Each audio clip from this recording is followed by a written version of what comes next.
You know, for months, we've been talking about negotiations between Trump's legal team and Bob Mueller and whether the president would ever sit down for an interview. Now, Trump has repeatedly said that he wants to do just that. But that terrifies his attorneys, reportedly, as he's not exactly known for being Mr. Honesty. Mueller, he has just told Team Trump that he'd accept written answers from Trump about whether he colluded with the Russians during the election. Again, this is according to sources on the Trump side of the campaign. But nonetheless, they are not discussing the acceptance of written answers regarding obstruction of justice. We'll get into that in a minute. Now, the Bob Woodward book we've been talking about has some really, to me, amazing but certainly juicy details about the Russia probe. Quote, Trump's lawyer convinced the president would perjure himself, put Trump through a test, a practice interview for the one that he might have with Mueller. Trump failed. That according to Jay Dowd. But the president still insisted he did great and ought to testify. Then Trump's personal attorney, Jay Sekulow, went to Mueller's office and reenacted the mock interview. He and Dowd's goal? To argue that their client, Donald Trump, couldn't possibly testify because he was incapable of telling the truth. He just made something up. That's his nature, Dowd reportedly said to Mueller. Well, here to discuss that and more, former federal prosecutor Roland Riopel. And Roland, some of this stuff, beyond being disturbing, is almost too bizarre to be true, if not for the sources being obviously Bob Woodward here and the words from an administration official, a senior one reportedly, that was just in that op-ed piece I shared with the audience. All right, let's first go back to the idea that any attorney, let alone one representing a president, so scared about their client that they, two attorneys, go to the investigator, to the prosecutor. They go into his office, and if you believe the accounts, we don't have a reason not to, they mock play out the Q&A with their client, and they say, we can't have him answer your questions because he's going to perjure himself. Now, to me, is that malpractice, or is that good lawyering because your client's that bad? Well, in this case, you know, Mr. Dowd, Mr. Sekulow, and anybody representing Trump, I believe, is confronted with a very, very difficult choice. Mr. Trump is just not capable of telling the truth in a linear way. And if that is true of your client, you've either got to resist any kind of interview at all and take whatever severe political damage comes from that, or let him be interviewed with holding your nose and knowing that he's going to perjure himself, and hope that the prosecutor doesn't act on the perjury. In this case, I don't think Dowd's and Sekulow's actions are all that unusual. They had a frank conversation with Mueller's team, according to this account, and basically said, we don't think our client can be truthful, so there's no way you're ever going to interview him. That's certainly a kind of routine bargaining type, behind closed doors statement for a defense lawyer who has a client that's a serial liar like Trump. But they also reportedly invoked national security concerns, that if the transcripts ever got out of these conversations, that as a nation, we'd be imperiled because allies would see, I think his words are, what an idiot and a dumbbell our president is. And apparently Mueller said, I understand.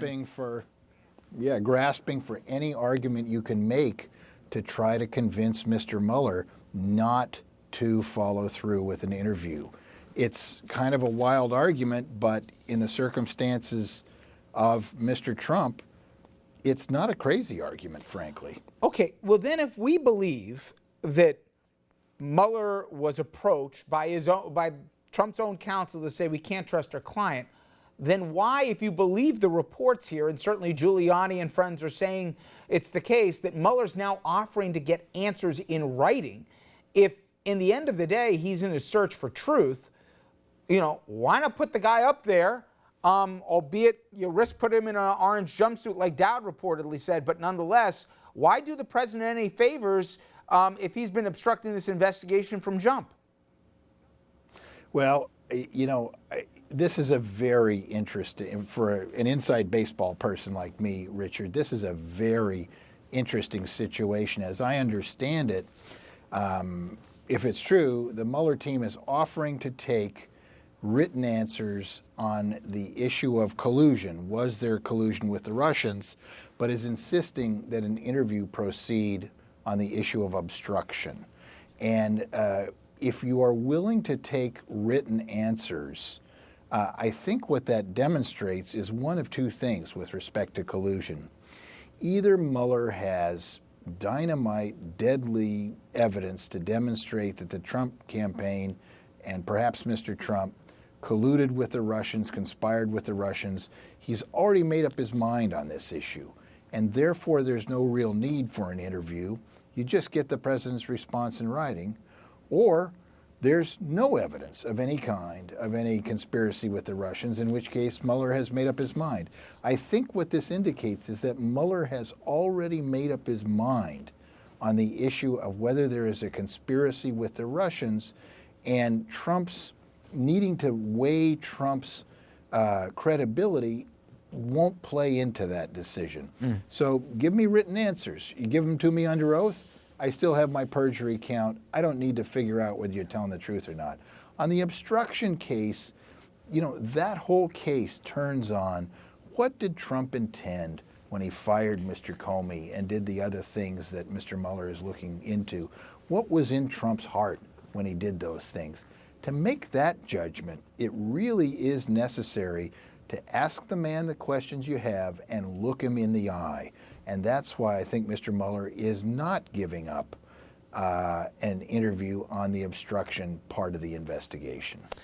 Now, I want to switch gears, but it also comes down to, again, the president's either understanding, lack thereof, or respect for the rule of law, because this got lost in all the wash. But to me, as stunning as anything that I read attributed to the president, these are, of course, a tweet, what else here, from the president, and it's disturbing to me, Roland, on so many levels. Now, two long-running Obama-era investigations of two very popular Republican congressmen, the president wrote, were brought to a well-publicized charge just ahead of the midterms by the Jeff Sessions Justice Department. Two easy wins now in doubt because there's not enough time. Good job, Jeff. Now, let me explain for our audience who he's referring to. Duncan Hunter, the sitting Republican congressman up there in New York, and Congressman Collins, from California, and Congressman Collins from New York. They have both audio and documented text where one guy is raiding his campaign chest here to pay for rabbit flights, kids' orthodontist appointments, luxury trips, whatever, and the other guy is caught on a phone doing insider trading with intelligence that he learned as being a sitting congressman to sell his shares before that medical pharmaceutical firm went down the tubes the following day. Pocketing, by the way, I should mention, about $400,000 in the process. These guys are as guilty as sin, and my point is we have the President of the United States condemning his own Justice Department for prosecuting criminality because he's upset they're Republicans. Roland, I can't exaggerate not just how bizarre, but how disturbing that is. It means if they were Democrats, go after them, but because they're from another political party, mine, you should have laid off them. My God. Yes. Yeah, no, this is really...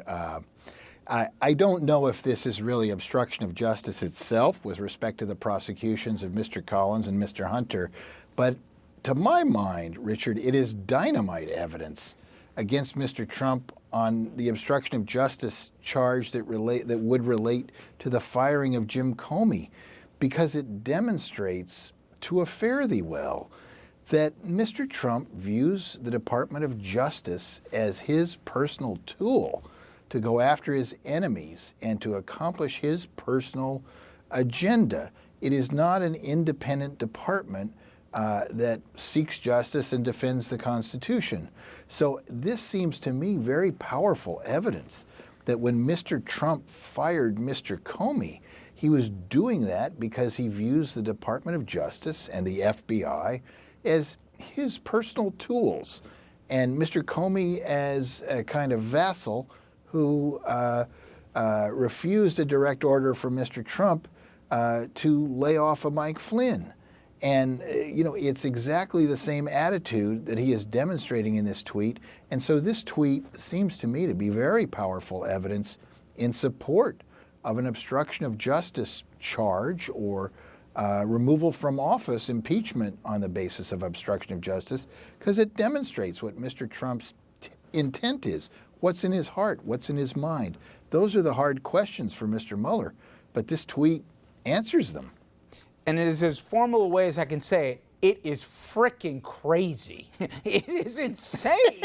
My God, that he thought it, let alone wrote it and sent it out to the Twitter. My God. Anyway, Roland. Yeah, not a lot of self-control. Not a lot of self-control. That is the understatement of the night. Roland, as always, thank you, my friend.